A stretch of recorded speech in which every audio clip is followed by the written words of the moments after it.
Estadão Notícias. Estados Unidos, Inglaterra, Nigéria, Holanda e agora em Pinheiros. Lumiar, considerada pela Unesco uma das 12 escolas mais inovadoras do mundo. Uma escola bilíngue, integral, de vanguarda, que forma estudantes autoconfiantes, autônomos e questionadores, preparados para o mundo digital da economia 4.0. Venha conhecer a metodologia e o espaço da nova Lumiar Pinheiros. Agende uma visita em nosso site www.lumiar.co. Estadão Notícias.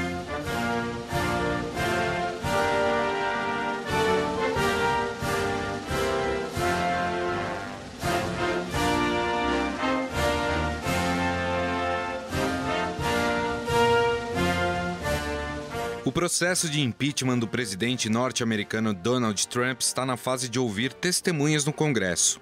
As investigações buscam determinar se Trump bloqueou a entrega de ajuda militar de 400 milhões de dólares à Ucrânia para conseguir uma investigação sobre os negócios do ex-vice-presidente Joe Biden e seu filho Hunter no país. Nesta semana, aconteceu aquele que é considerado o depoimento mais comprometedor dado até agora no parlamento. O embaixador dos Estados Unidos na União Europeia, Gordon Sondland, afirmou que pressionou a Ucrânia por investigações contra o democrata e seu filho Hunter, por ordem do presidente. Segundo o diplomata, Trump condicionava uma visita do presidente ucraniano Zelensky à Casa Branca ao anúncio público pelos ucranianos da investigação contra Biden.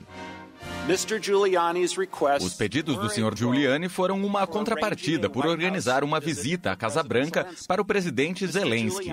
Giuliani estava expressando os desejos do presidente dos Estados Unidos e sabíamos que essas investigações eram importantes para o presidente. No entanto, o embaixador dos Estados Unidos na União Europeia disse não se lembrar de ter ouvido diretamente de Trump que o auxílio militar estaria conectado ao anúncio público de investigações. O presidente Trump nunca me disse diretamente que o auxílio estava condicionado à reunião. O presidente Donald Trump aproveitou para repetir trechos do depoimento que o favorecem e disse que o processo acabou. Eu disse ao embaixador em resposta: não quero nada, não quero nada, não quero uma contrapartida. Diga a Zelensky, presidente Zelensky, que faça a coisa certa. Mas outros depoimentos também implicam o presidente no processo de impeachment. O especialista do Conselho Nacional de Segurança da Casa Branca sobre a Ucrânia, Alexander Vindman, considerou inadequado o suposto pedido feito por Trump ao presidente ucraniano Zelensky. Fiquei preocupado com a ligação. O que ouvi foi inadequado. E relatei minhas preocupações ao Sr. Eisenberg.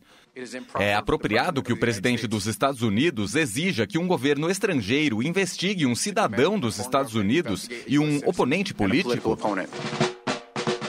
Jennifer Williams, conselheira especial do vice-presidente Mike Pence, disse ao comitê que a conversa de Trump com Zelensky foi incomum.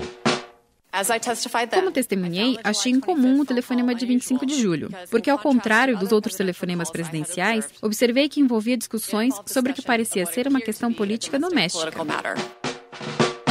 Já Kurt Volker, ex-enviado especial dos Estados Unidos para a Ucrânia, disse que nunca soube de nenhuma pressão de Trump para investigar Biden e seu filho Hunter. O vice-presidente Biden não foi um tópico de nossas discussões. Eu não estava no telefonema de 25 de julho entre o presidente Trump e o presidente Zelensky. Eu não tomei conhecimento de nenhuma referência ao vice-presidente Biden ou a seu filho pelo presidente Trump. Mas afinal, qual o peso desses depoimentos para o impeachment de Donald Trump? E como fica a sua imagem perante a opinião pública? Converso agora com a correspondente do Estadão nos Estados Unidos, Beatriz Bula.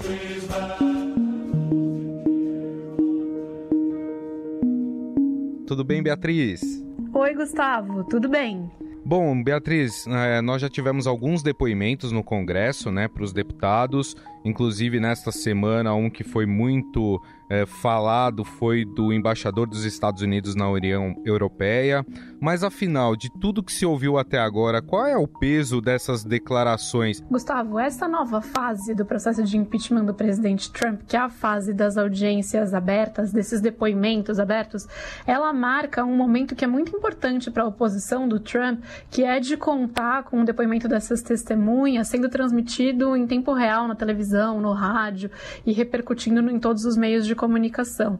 Os democratas, que são o partido de oposição ao Trump, eles sabem que dificilmente vai aparecer uma revelação muito diferente do que eles já tinham colhido nos depoimentos a portas fechadas e também com base nos documentos que foram coletados desde que esse processo de impeachment foi aberto no final de setembro. Mas eles usam esse momento para contar com a voz desses personagens, dessas testemunhas, para construir uma confiança entre a população americana de que eles estão tomando a atitude correta ao dar andamento ao processo de impeachment do Trump. E como você falou, os depoimentos eles foram muito incisivos e assertivos ao ligar a figura do presidente Donald Trump ao que aconteceu na Ucrânia e a uma possível investigação do adversário político do Trump, o Joe Biden, pelo presidente e pelas autoridades ucranianas. Então, esse depoimento que aconteceu nessa semana do embaixador dos Estados Unidos na União Europeia, o Gordon Sondland, ele foi muito relevante, não só porque ele é considerado como a figura mais próxima do presidente a depor até agora nesse processo de impeachment, como também porque ele foi implicando uma série de pessoas que estão ao redor do presidente nesse processo todo envolvendo a ligação do presidente Trump ao presidente da Ucrânia. Ele fala muito claramente, por exemplo, que o advogado pessoal do Trump, que é o Rudy Giuliani, ele se envolveu nesse processo. Então ele fala que o Giuliani estava pressionando para que a Ucrânia fizesse uma declaração pública anunciando as investigações sobre a eleição de 2016 e sobre a empresa na qual o filho do Joe Biden trabalhou lá na Ucrânia. Então, ele foi uma peça central, não só pelo que ele falou, mas por quem ele implicou no seu depoimento. Agora, qual é o impacto disso perante a opinião pública aí nos Estados Unidos por enquanto, hein, Beatriz? Gustavo, é uma sociedade que tem sido bastante polarizada em relação a esse processo de impeachment do Trump. As pesquisas têm mostrado que a maioria das pessoas diz que não vai mudar de opinião sobre o processo de impeachment. Então, enquanto uma maioria sutil, digamos assim, da população, segundo essas pesquisas, apoia que o processo de impeachment tenha continuidade, poucas pessoas estão dispostas a mudar de ideia. Então, seja as que já estão com uma opinião formada contra o Trump, seja as que estão com uma opinião formada a favor do Trump.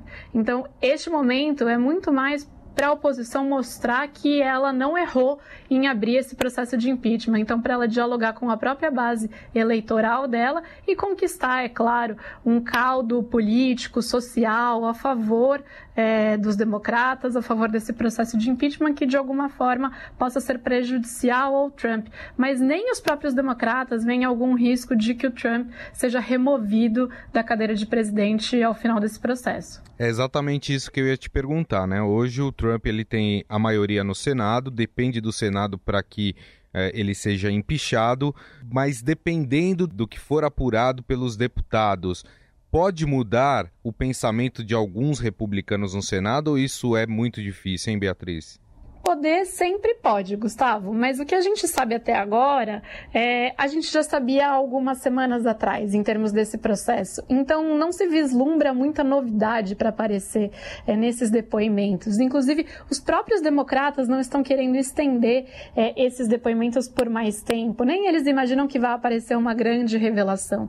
Então, até agora, o que se sabe é que os senadores americanos, que são os senadores republicanos americanos, eles não estão dispostos a abandonar o presidente Donald Trump.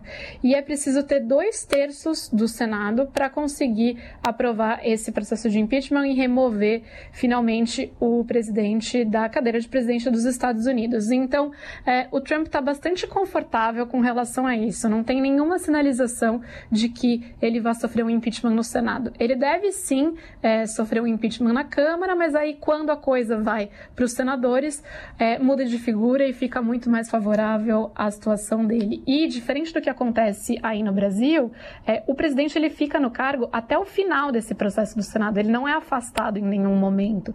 Então, isso também conta muito a favor do Trump, porque ele não perde, digamos assim, o poder simbólico dele como presidente. Ele não corre o risco de ser retirado da Casa Branca temporariamente enquanto esse processo está acontecendo. Agora, o que pode acontecer, isso sim é analisado de perto pelos analistas políticos e pelos partidos aqui dos Estados Unidos, é um ou outro senador republicano votar contra o presidente. E o quanto isso vai ser expressivo no Senado, apesar de não ser suficiente para retirá-lo do cargo, também é um sinal da sua força política em pleno ano eleitoral, que é o ano que vem. Agora, para vocês terem noção de como esse assunto, do impeachment do Trump está aflorado lá nos Estados Unidos, a Beatriz encontrou um analista num café. É isso, Beatriz? E aí você conseguiu pegar deles ali algumas declarações sobre o que pode acontecer em relação ao Trump? Eu encontrei aqui em Washington, nessa semana, o Fernando Kutz. Ele foi conselheiro da Casa Branca, trabalhou lá nos governos do Barack Obama e também no início do governo Trump. Ele assessorava os presidentes americanos sobre assuntos ligados à América do Sul. E hoje em dia ele é um analista, ele está no time de uma consultoria política chamada Cohen Group, aqui em Washington, e ele falou, por exemplo, sobre o que ele pensa a respeito dessa divisão da sociedade americana e como isso tem afetado inclusive a estratégia de campanha presidencial do presidente Donald Trump. Me parece que a situação do presidente Trump é uma que é já predefinida hoje em dia, sabe? Não tem muitas pessoas que estão ainda esperando para ver o que eles acham do Donald Trump. Ou o pessoal ama o Trump ou o pessoal odeia o Trump, né? Mas muito pouco americano está em algum ponto ainda de indefinição ou de falta de dados sobre ele. Então me parece que o impeachment agora é mais uma formalidade, sabe? Que o House vai provavelmente impeach o presidente, o Senado provavelmente não vai expulsar ele da presidência e não vai provavelmente, tudo isso não vai quase afetar nada em termos dos resultados totais da próxima eleição para esse presidente. E isso tem gerado algum impacto na estratégia da própria campanha do presidente Donald Trump? Eles têm falado mais com a própria base eleitoral deles? Tá tendo um debate agora dentro da campanha do presidente Trump de como eles deviam estar andando para frente. Eles deviam estar ignorando o meio, sabe, esse pessoal que dizem que é indecisos ainda, que estão tentando fazer uma decisão e focando inteiramente na base, ou eles deviam ainda estar tentando conseguir expandir a base, né? Mais pessoal do meio para entrar dentro da base dele. É um debate que está acontecendo no momento, que envolve metade da Casa Branca num lado, metade no outro. O pessoal que acha que tem que expandir a base diz que ele tem que continuar usando linguagem que não é tão exclusiva, tentando abrir os braços para uma coalição maior. E que essa coisa do impeachment importa para esse pessoal, que sabe, ele tem que tentar responder às questões, ele tem que tentar provar que ele é inocente. O pessoal que acha que tem que ignorar o meio e realmente focar na base, diz que o presidente pode falar o que ele quiser, que não importa, a base dele acredita nele, a base dele está sempre atrás dele, quase irrespectivamente de que ele fizer ou falar. Então esse pessoal diz, para de gastar tempo, para de botar tanto foco nesse processo e realmente deixa o presidente falar o que ele quiser, deixa o processo acabar e a gente agrada a base e a base está com a gente, sabe? Daqui a pouco, a correspondente do Estadão nos Estados Unidos, Beatriz Bula, volta para falar sobre o impacto desse processo nas eleições do ano que vem. Ouvimos também o professor de Relações Internacionais da FAAP, Carlos Gustavo Poggio. Para ele, vários fatores contribuem para a polarização do debate sobre o processo de impeachment de Donald Trump. Eu acho que o que esse processo todo do impeachment do Trump na Câmara dos Representantes tem deixado claro é que isso tem sido um laboratório, quer dizer, um experimento na vida real do que é um ambiente político polarizado. Né? Então você me pergunta qual que é o impacto dessas revelações, que são revelações bastante claras, né, que foram feitas principalmente pelo embaixador da União Europeia no seu depoimento, que efeito isso tem do ponto de vista político. Agora, o que a gente tem visto é que, vamos comparar, por exemplo, na época do Nixon, né, o impeachment do Nixon nos anos 70. Você tinha 4, 5 redes de televisão, você tinha alguns jornais, todo mundo lia mais ou menos as mesmas notícias, né? Não havia TV a cabo, não havia internet, rede social. Então, portanto, as pessoas acompanhavam mais ou menos as mesmas coisas, liam as mesmas interpretações. O que a gente tem visto agora é que cada um tem, se você assiste a CNN ou se você assiste a Fox News, você está em 2 mundos completamente diferentes. Né? Isso sem falar nas redes sociais, né? Cada um também se colocando na sua bolha de redes sociais. A gente precisa falar desse ambiente fragmentado da mídia, porque isso significa que quando esses fatos são filtrados por essa mídia fragmentada, ela chega num público e isso acaba não tendo grande efeito, porque cada um lê aquilo que ele acha que confirma os seus próprios vieses. Né? Então, se você está vendo, por exemplo, a Fox News, você vai ver que eles vão destacar elementos do depoimento do embaixador da União Europeia, que são elementos que o contradizem, ou pequenas questões que talvez não sejam muito bem feitas no seu depoimento, né? Ou questões que sejam benéficas ao Trump. Se você vai ver a CNN, se você vai ler outros jornais, você vai ver que eles vão estar colocando bastante força nessas questões que eventualmente apontam para o Trump tendo agido na Ucrânia, né? Na questão de corrupção para investigar o Joe Biden. O impacto disso, político, é que não tem tido muito movimento do ponto de vista, por exemplo, da aprovação do Trump, né? A aprovação do Trump hoje, com todo esse processo de impeachment, ela é quase que idêntica à aprovação dele do dia que ele foi inaugurado presidente. Então você tem muita pouca mudança nesse sentido. Então, na verdade, o que acontece, para saber se isso vai ter algum impacto, a gente tem que estar observando, eu tenho observado isso, qual tem sido o impacto desse processo, ou qual seria o impacto desse processo na base republicana no Senado. Né? Porque nós sabemos que os democratas têm maioria na Câmara, parece que agora, com esses depoimentos, as chances do impeachment passar na Câmara são muito grandes, só que no Senado precisa ter 2/3 do Senado, e no Senado os republicanos têm maioria. Então, portanto, para a gente saber se as possibilidades, a probabilidade de um processo de impeachment ir para frente, a gente teria que analisar se senadores republicanos têm sido convencidos do que tem sido feito nessa investigação. E isso não tem acontecido, né? Não há nenhum sinal que senadores republicanos têm criticado mais abertamente o presidente. Tá? Então, na base republicana, isso não mexeu muito. Então, como não mexeu muito na base republicana, no Senado, a gente pode concluir nesse momento que a probabilidade do Trump, de fato, sofrer um impeachment no Senado, ela é muito baixa, para não dizer nula. Né?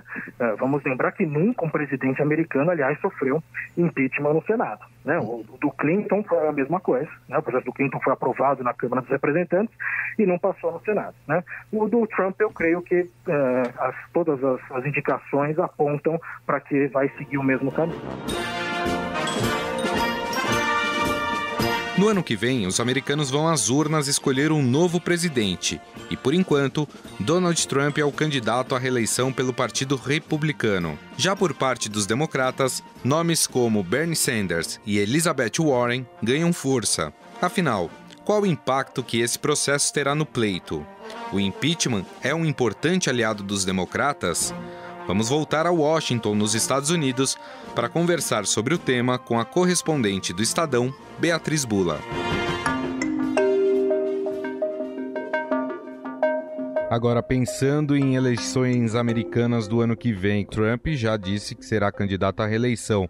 No entanto, se não tem um impacto para tirar o presidente do cargo, teria algum impacto isso para haver ali uma disputa dentro do Partido Republicano e alguém acabar pleiteando essa vaga de candidato do Partido Republicano, Beatriz? Nesse momento, é muito difícil vislumbrar a possibilidade de um outro candidato pelo Partido Republicano que não seja o Trump. O Trump, ele ainda tem a aprovação de uma parte expressiva da população, ele teve uma base eleitoral que se manteve muito energizada desde a eleição dele em 2016 e que não parece disposta a deixar de votar nele no ano que vem. Então, nesse primeiro momento, muito difícil falar sobre isso. Claro que é o que a gente vem falando, tudo isso pode mudar, a política pode mudar do dia para a noite, mas os sinais que a gente tem agora, inclusive os sinais da economia, que são favoráveis a essa presidência Donald Trump, ele deve continuar numa posição confortável para ser o candidato do Partido Republicano. Mas é claro que os democratas apostam também nesse processo de impeachment para tentar desgastar a imagem do Trump e, se não for necessário, calendário, se não for suficiente para fazer com que os eleitores da base eleitoral deixem de apoiá-lo, que ao menos eles não se sintam tão entusiasmados para sair de casa e votar no dia da eleição. Lembrando que aqui a eleição ela não é obrigatória, o voto ele é facultativo, então não só é importante você ter o apoio da população, como convencer a sociedade de que as pessoas devem sair de casa no dia da votação para ir a uma urna e registrar o seu apoio. Agora, o tempo de duração desse processo de impeachment também preocupa em relação à eleição, né? Preocupa completamente, Gustavo. E os dois partidos têm esse calendário em vista, considerando o calendário da campanha eleitoral do ano que vem. Os democratas perceberam que se eles começarem a empurrar por muito tempo esse processo, isso vai ser extremamente prejudicial para a campanha eleitoral. Eles sabem que no Senado o impeachment vai ser derrotado. E eles não querem que esse fato, essa notícia de que, enfim, o Congresso rejeitou finalmente o Senado do Trump, aconteça ali às vésperas do momento eleitoral, porque isso seria muito prejudicial para o partido. Ao mesmo tempo, os republicanos, eles entenderam que estender esse processo pode desgastar o Partido Democrata. Então, os democratas estão correndo para conseguir pelo menos aprovar na Câmara até o final desse ano, o que eles mesmos ainda não sabem se vai acontecer. E, de outro lado, os republicanos devem estender isso durante janeiro e possivelmente fevereiro. E isso é muito ruim, por quê? Porque alguns dos candidatos democratas, eles são senadores. Então, se o processo de impeachment estiver acontecendo no Senado, esses candidatos, eles deixam de ficar viajando pelos estados para fazer campanha e precisam estar em Washington para essa votação. Então, se isso se estende durante fevereiro, que é quando são feitas aquelas eleições primárias, ou seja, quando os estados começam a decidir quem eles querem como candidato de cada partido, é muito ruim para esses senadores, que são também candidatos, que é o caso, por exemplo, da Elizabeth Warren, que vem muito bem colocada nas pesquisas, e do Bernie Sanders, também muito bem colocado. Então, se esse impeachment se estende, esses candidatos senadores saem prejudicados e outros, como o ex-vice-presidente Joe Biden e como um prefeito que também está concorrendo e bem colocado nas pesquisas, o Pete Buttigieg, eles saem na frente porque eles vão ter espaço para poder fazer campanha enquanto os demais estarão aqui presos no Capitólio. Você citou aí a Elizabeth Warren, citou o Bernie Sanders. Existe alguma empolgação por parte dos americanos em relação aos democratas? Eles estão a todo vapor. Agora, essa semana, houve mais um debate entre os candidatos democratas, no qual todos colocam ali muito claramente que eles são a alternativa para vencer o Trump. Então, cada um se apresenta desse jeito perante os seus eleitores. E é uma disputa que tem mudado, digamos assim, semana a semana. Então, por exemplo, o Pete Buttigieg, que era um candidato que estava atrás nas pesquisas, ele veio despontando e aparece como favorito no estado de Iowa, que é um estado super importante porque é onde é feita a primeira primária, essa eleição primária. E eles costumam dizer aqui nos Estados Unidos que quem vem ganhando as primeiras eleições primárias acaba se favorecendo nas demais, porque acontece um efeito cascata, né, Gustavo? Então, quando os eleitores de um estado veem que o seu candidato está indo mal, eles já ficam de olho e escolhem um no outro.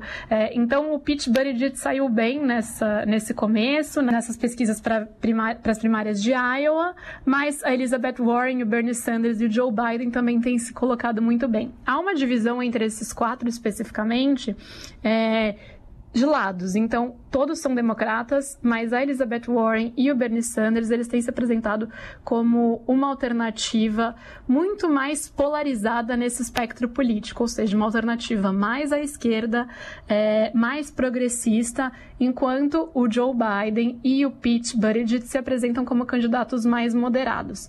Então, parece que é um pouco essa escolha que o Partido Democrata e que os eleitores democratas terão que fazer para o ano que vem. Se eles vão optar por candidatos que são mais ao centro, mais moderados, e que esses candidatos, portanto, são capazes de fazer frente a uma disputa contra o Trump, ou se eles acreditam que polarizar mais essa disputa vai ser mais benéfico para o partido. Então, é um pouco isso que está em jogo nessa discussão por aqui. Muito bem, nós conversamos com a correspondente do Estadão nos Estados Unidos, Beatriz Bula. Beatriz, mais uma vez, muito obrigado, viu, pela conversa. Um grande abraço para você. Um abraço e eu que agradeço. Estadão Notícias. Em 2001, quando fundamos a XP Investimentos, a economia não ia bem. Tivemos até que vender o carro para não fechar a empresa. Com muito trabalho, agora somos uma das maiores instituições financeiras do país. Aquele carro ainda vai levar a gente muito longe. Para os que acreditam no impossível, nós somos a XP Investimentos. Acredite, xp.com.br.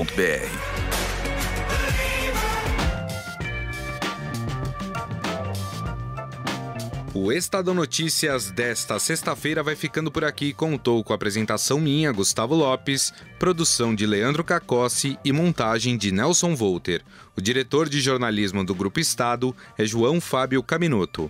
Mande seu comentário e sugestão para o e-mail podcast@estadão.com. Um abraço e até mais. Estadão Notícias.